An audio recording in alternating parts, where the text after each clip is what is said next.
Hey, what is going on, guys? This is the SS Ultimate Goku, back with another video. And yes, as the title suggests, this is a lost feud. However, I just want to declare something right now. While my video does say the lost feud, money left at the table, I want people to understand what this title represents.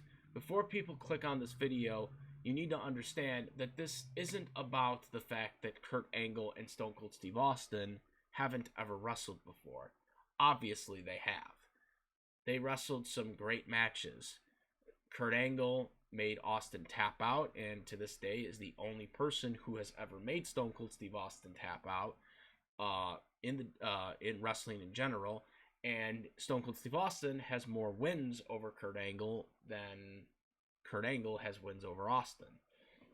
However, nonetheless, I feel like this has a feud, and this has been a video I actually wanted to do for a long time, but never really came up to the interest, so to speak, of doing it because Stone Cold's career was kind of over, and it really wasn't something that was really in my scope at this point, especially when wrestling has been uninteresting for the past several years, at least in WWE.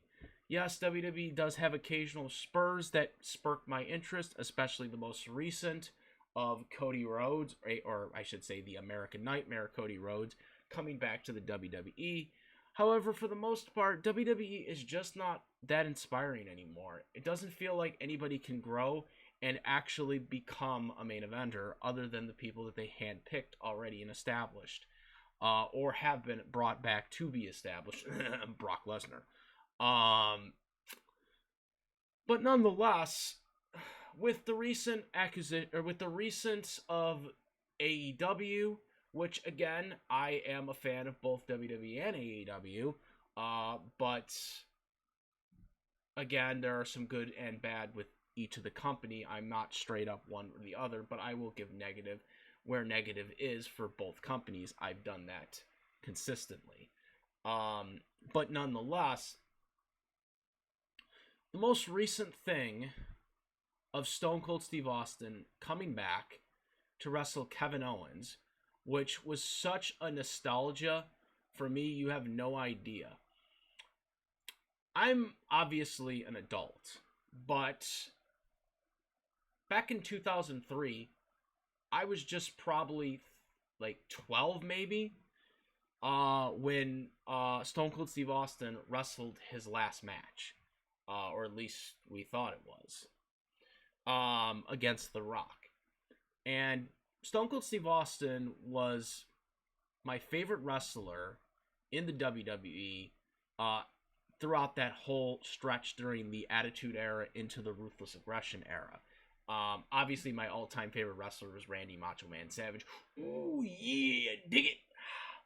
But he was in WCW, and of course, WCW went out of business in early 2001, and I think Macho Man was not even with WCW in 2000. I think he only made a couple appearances and was not really there that much. So Austin was really the guy I mostly followed throughout my kidhood, so to speak, throughout the Attitude Era into the Ruthless Aggression Era. And this is the guy that I would so root for. I would wear the shirts, Austin 316, the skulls.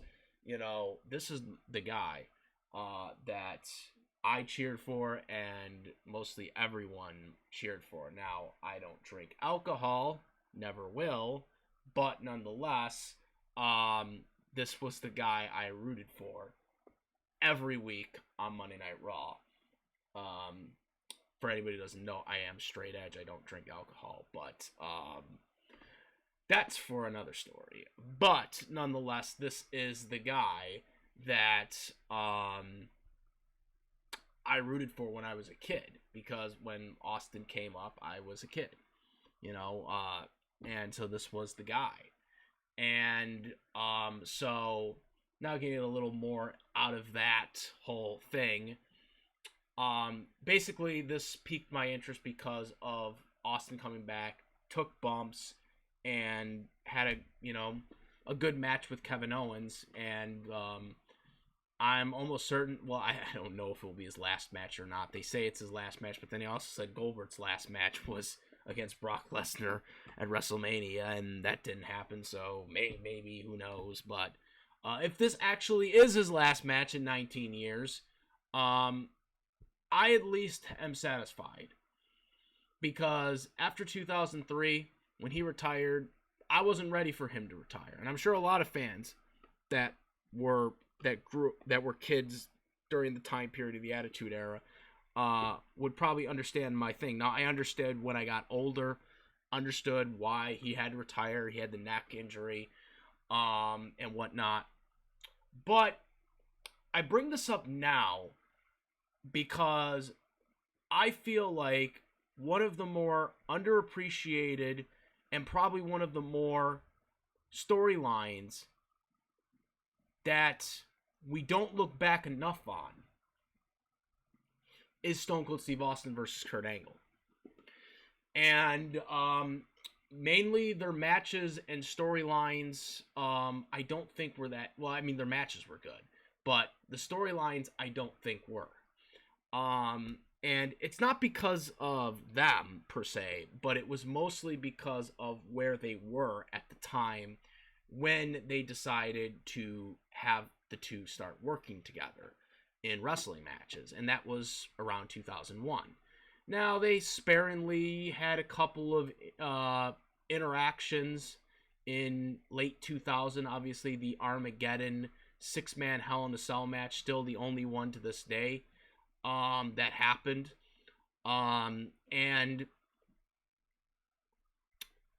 Stone Cold Steve Austin, that was probably the first time they actually locked up, but that, again, there were other guys besides them involved.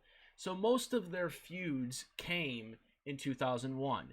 Now, why was 2001 such a bad time for these two to feud against each other? Well, it's because mostly their storylines, pretty much every storyline for the most of 2001 was overshadowed by the infamous and not so well received invasion angle of WCW versus WWE, which of course led to also ECW being involved as well too. So in a week before WrestleMania 17, as we all know, WCW was legitimately purchased by the WWE, ending the Monday Night Wars. However, WWE decided to make an angle out of it. And that was the invasion angle, where WCW was basically fighting WCW was fighting WWE to basically decide who would have only one organization left. This all ultimately led to Survivor Series in November, where Team WWE versus Team WCW, or Team Alliance, and whichever team won basically controlled everything, and the other went out of business. Obviously, Team WWE won, as we all know.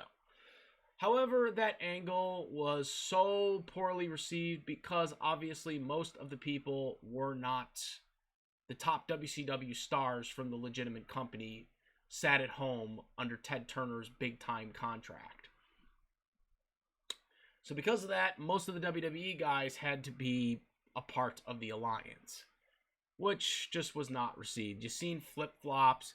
As a matter of fact, I think they flip-flopped Kurt Angle multiple times. Kurt Angle was on Team WWE, then he was on the Alliance, then we found out there was a traitor going into the Survivor Series match, which then led to we finding out that was Kurt Angle who betrayed WCW for WWE. Like, it was a hot mess.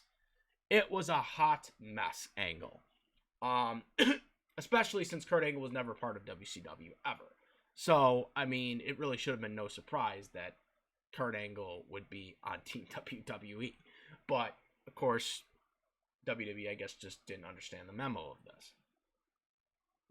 It's all water on the bridge. My point being is, I feel like there was money left at the table between Stone Cold Steve Austin and Kurt Angle as a storyline. I felt like there was more money there. And it's just getting into the backstories of both their characters. Now, I'm going to go through briefly about both these two characters and why they were so perfect as storyline wise to going up against each other for a huge rivalry.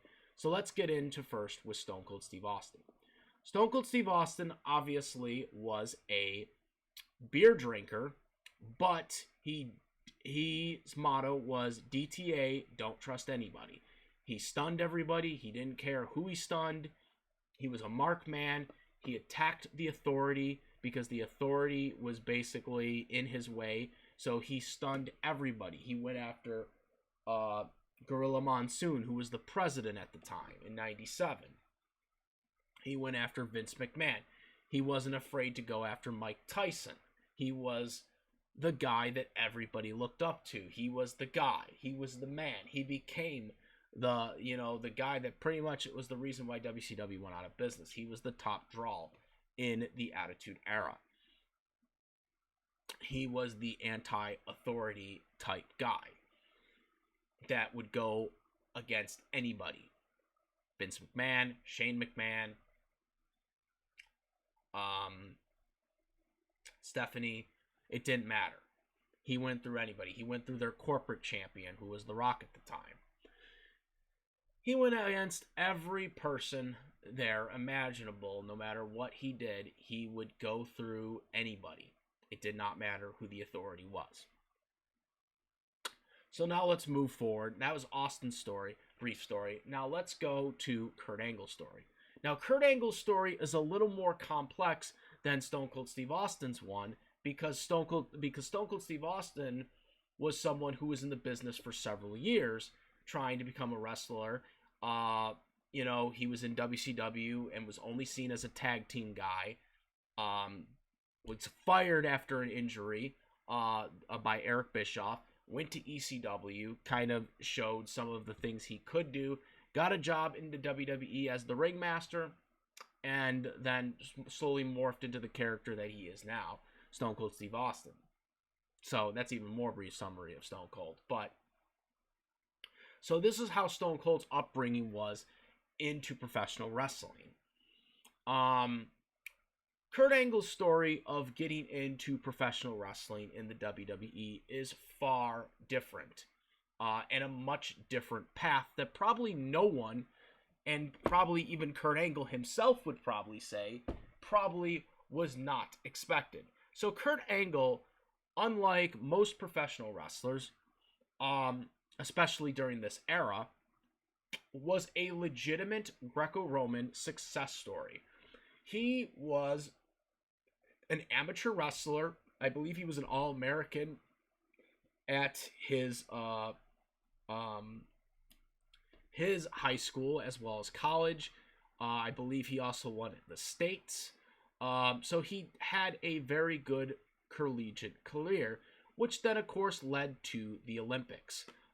He would win the Olympic gold medal in 1996 with a broken freaking neck. And of course, this ultimately led to Kurt Angle leaving his amateur lifestyle behind and getting into the world of professional wrestling. So, of course, Kurt Angle's story is much different than Stone Cold Steve Austin's. Now, also, I'm going to have to go into contents here because obviously Kurt Angle's real life character intertwined with the character he ultimately used in professional wrestling, because there was really nothing you needed to change from it, because he was obviously a huge legitimate amateur wrestling success story that you pretty much just brought that in to the WWE, and that was his character. Now, of course, he incorporated characteristics, things over time with this, but nonetheless, this was his character, was the thing that you got in real life transferred into the sports entertainment professional wrestling atmosphere. Kurt Angle would use his gold medal victory, legitimate gold medal victory, as his gimmick in the WWE, talking about how he would win the Olympic gold medal with a broken freaking neck, and would basically come in as a cocky heel. This, I believe, was a brilliant thing for them to do at the time, because Kurt athletes like Kurt Angle during the Attitude Era didn't work. Um, you know, the rating wars, people didn't really care about, oh, this person is an American hero. People during the Attitude Era didn't really care about that though. The days of the Hulk Hogan, all American stuff really did not work in that era. They tried it. They tried it with the Patriot. As for anybody who doesn't remember, the Patriot, who, by the way, actually used Kurt Angle's music before Kurt Angle ever used his music, because that was actually what the music was made for. It was made for the Patriot. Bet you didn't know that one. But nonetheless, characters like that are brought in weren't going to be good as baby faces for this era, because in that era, the fans wanted rebellious type characters like Stone Cold Steve Austin. So Kurt Angle being brought in as a cocky heel, which was what they ultimately did with him, was probably the most brilliant idea that WWE could have done, because it could develop his skill set but be the anticlimactic person, because he was the person that was what Austin was not. He was someone who listened and followed the rules. He followed his coaches, obviously in his collegiate background. This is the stuff he did. He always took advice. This is something that, character-wise, Stone Cold Steve Austin did not do. Okay? So, for the psychology standpoint right here, you have two polar opposite characters that have different complete upbringings within the character of the storyline. And this makes for a great story. This makes for a great storyline. However, I felt like in 2001, this was not exploited that well. Especially since in 2001, WWE really dropped the ball on Stone Cold. They turned him heel for whatever reason for WrestleMania 17.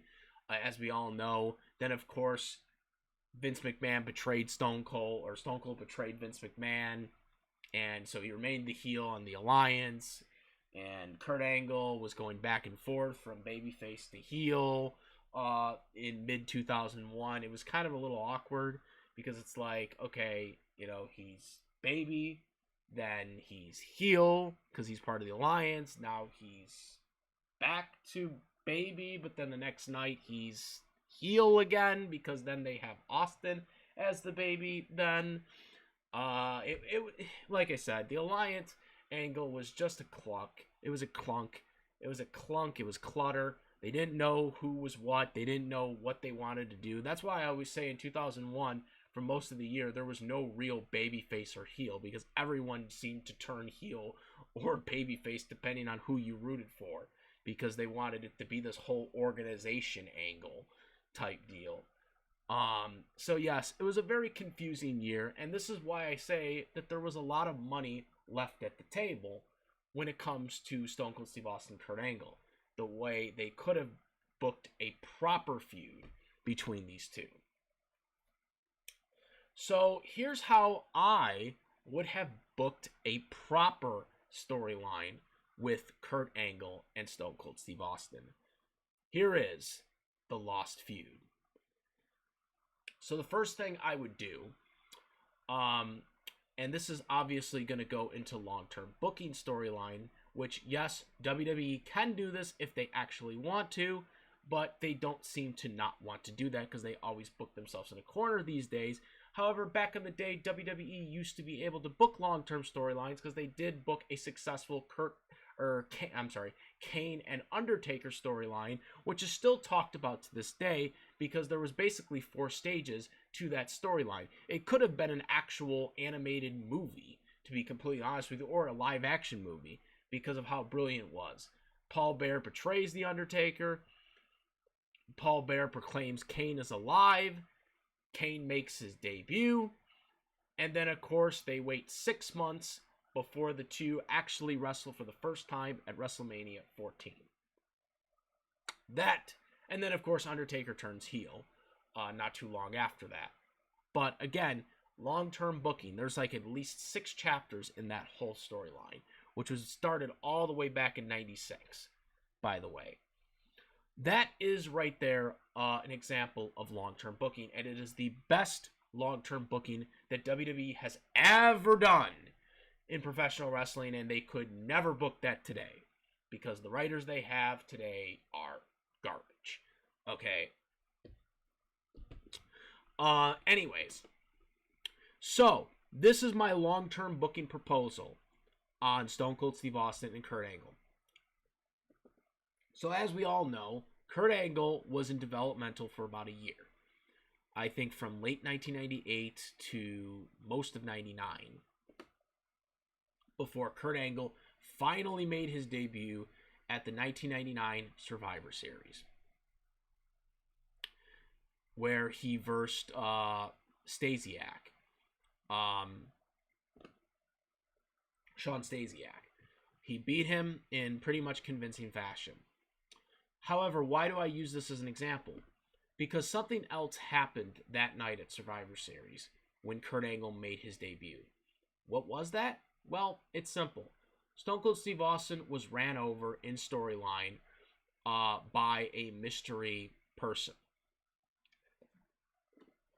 We didn't know who it was until Austin made his return back in 2001.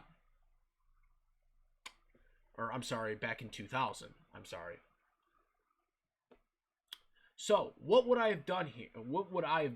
Well, it's simple. What would I have done was, I'm sorry, I did it for The Rock meme would never exist because Rikishi would not have been the one who ran over Stone Cold Steve Austin. You pretty much should know who it would have been had I been making the decisions here. It would have been, oh, it's true, it's damn true. It would have been Kurt Angle. And why would it have been Kurt Angle? Because it makes the most goddamn sense. Especially since I have looked at so many shoot interviews by so many people that have talked about the storyline, like Bruce Pritchard, for an example, that basically said that they had nobody who it could have been. They did not know who it was going to be until Stone Cold Steve Austin returned. So when they did this whole running over Stone Cold Steve Austin angle, they did not have an ending in mind. They, see, for anybody who doesn't know, Stone Cold Steve Austin being run over by a car at Survivor Series was done because Austin legitimately had a neck injury that he had sustained in 97 to Owen Hart. Everyone knows this by now. Oh, and that's also, I should say, a coincidence too. Angle and Austin both had broken neck problems. Of a coincidence, but that's a very unfortunate coincidence. Anyways, so Austin also had a neck issue just like Kurt Angle did, which unfortunately, while he was able to kind of milk it, so to speak, to protect it for about 3 years after the incident with him and Owen Hart had happened, he was no longer able to contain it, and he needed to get surgery again. Because of this, Stone Cold Steve Austin had to be written off television. So WWE and their infamous writer, Vince Russo, at the time, who was the head writer at the time in late 1999, made the decision that Stone Cold Steve Austin would be run over by a goddamn car. That was basically his decision, that he was going to be run over by a goddamn car. And so that was how he was going to be written off television. However, they did it at the Survivor Series pay-per-view because they wanted Stone Cold Steve Austin to be advertised in the main event for the WWE Championship match, even though they knew he wasn't actually going to be wrestling in this match because they were going to run him over. And so Austin was replaced in the match by the Big Show. Big Show went on to win the WWE title that night. And the rest is history in that front. But nonetheless, Stone Cold Steve Austin was ran over, and we did not see him again until, I believe it was September. We did see him briefly at Backlash, but that was just a brief cameo of him coming in to attack. I think he attacked. He attacked Triple H and cost him the match. But then after that, we didn't see him again until September of 2000. So, with that being said, what's next? Well, so like I said, in the real timeline, we find out that Rikishi was the one who ran over Stone Cold Steve Austin. Now, of course, as we all know, this was not booked until Austin came back, when they had to make a decision on who the person was. Now, Bruce Pritchard and other people have basically said that, you know, the angle was basically set up last second, and that if it wasn't for the fact that Stone Cold Steve Austin was who he was, that they would have rather have left it a mystery, which tells you that they weren't too keen on this. Now, here's another problem with this angle, is that the 2001, the 2000 writers were not the same writers that were the writers in 1999 when they booked the storyline to begin with. The storyline was booked literally just to write Stone Cold off of television, and they said they would basically figure it out once they got there, once Stone Cold returned, which was never a good thing. When you do a movie, you pretty much have a start, finish, and end. However, when you're booking something like this in wrestling, that doesn't work. You have to have something in mind, and they didn't. However, in my alternate storyline here, I would. Kurt Angle was on the rise following the Survivor Series. He would go on to win the Intercontinental title. He would go on to win the European title. He was the first Intercontinental European champion. Inter champion, basically. Inter-Europe champion. He was a King of the Ring winner. Okay? Something Austin also won, by the way. So Kurt Angle was an upper mid-card within 5 months of his debut in November of 1999. Within 5 months, he was an upper mid-card already that was on the rise. Now, in the actual timeline, in October, he goes on to win the WWE Championship from The Rock and Rikishi in that triple threat. However, I would slightly have changed this a little bit because, again, in my storyline, Rikishi is not the person who ran over Austin. So there would be no reason for this match to have been set up. In my alternate storyline, Kurt Angle is the culprit. So, in my scenario, we would have to do something much different. Kurt Angle would have had to have feuded with someone else. Kurt Angle was a heel, sort of, at this point, which makes sense. So I would have simply booked it with Triple H, or not Triple H, I would have booked it with The Rock and Kurt Angle. Possibly Triple H in a triple threat. Rock, again, in this scenario, would have been the champion. But I would have held off on who the person was until No Mercy. If you're going to pull the triple threat. Or you do it sooner at SummerSlam.